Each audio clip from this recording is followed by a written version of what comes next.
Hello YouTube, greetings everyone, and here is my the made in China copy of the 1911. You see the fine print there, model of the 1911 A1 45 automatic. Back in the day when guns and rifles from China were legal in this country. Not anymore, so it makes it somewhat of a rarity. I had a gunsmith do some work on it. It's obviously modified, so again, cleared weapon, pop out the 10-round Wilson magazine. All right, so basically what I've done to this is I had the gun totally blued, and that actually did a great job of getting rid of some of the sharp edges. I had the guy bevel the magazine well. I don't know if you can see that too. So those the sharp edges are rounded off there. It's got a rubber hole grip, extended grip safety, Wilson extended slide release. Pop that down. We've got a skeletonized hammer, tritium night sights. There's the rear sights, and here's the front sight.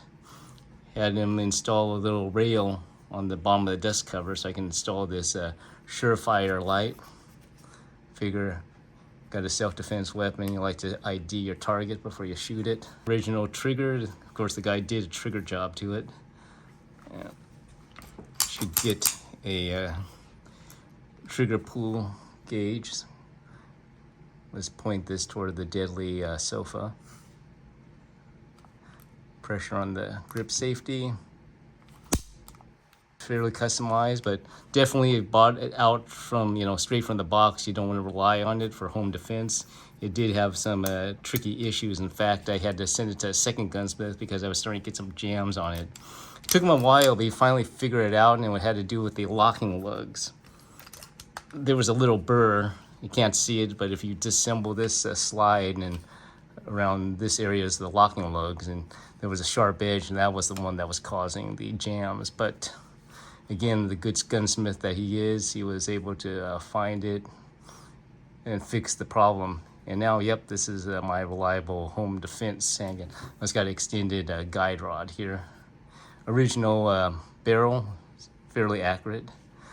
So yeah, after a few modifications, I'm happy using this as a home defense gun, or a zombie apocalypse gun. Could you run through those mods again? Okay, glow in the dark front and rear sights, rear sight, front sight, extended guide rod, got the installed rail. Obviously, you didn't come from the factory with that. Surefire light. Let's see here, rubber hole grips, extended grip safety, extended slide release lever, and skeletonized trigger. This is a factory safety. Yeah, as long as it works, no reason to change it. And yep, just bevel the edge of the magazine well here. Nothing too outrageous. I guess enough modifications to make this home defense handgun. You did a trigger job too? Yeah, the guy that reblued it also did it, the trigger job. How would you quantify the difference after all the modifications compared to having it stock?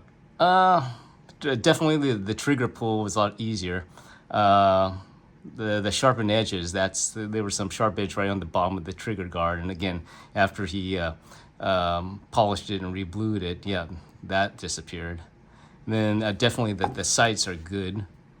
Obviously, you want to see what you're shooting at, and then the grips. So I think going from the four major things would be probably the doing a trigger job on it, getting good sights on it, good grips, or at least a grip that's comfortable for me, and the lights. That's I think the foundational basis of having a self-defense handgun. You can hold it well, ID your target. You got good sights that you can put on your target, and again, the nice trigger, so it's not heavy. It's not like a chore to squeeze that thing.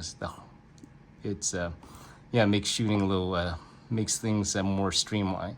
Okay, well, thanks everyone for watching, putting up with my blatherings, and guys.